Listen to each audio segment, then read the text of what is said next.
সালাম আলাইকুম প্রিয় বন্ধুরা, কেমন আছেন? আশা করি সকলেই ভালো আছেন। আজকে পুলিশ লাইনে গাড়ি জমা দিয়ে আসলাম।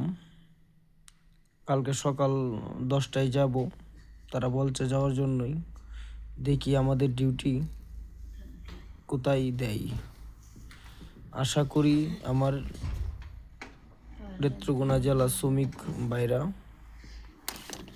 সবার গাড়ি জমা দিয়ে দিছে। আমার গাড়ি নেত্রকোনা সদরের ভিতরে আমি বইলে আসছি দেওয়ার জন্য। তো যে যেখানে থাকেন সবাই ভালো থাকবেন, সতর্কভাবে থাকবেন, বাড়তি যাই জামালায় কেউ জড়াবেন না।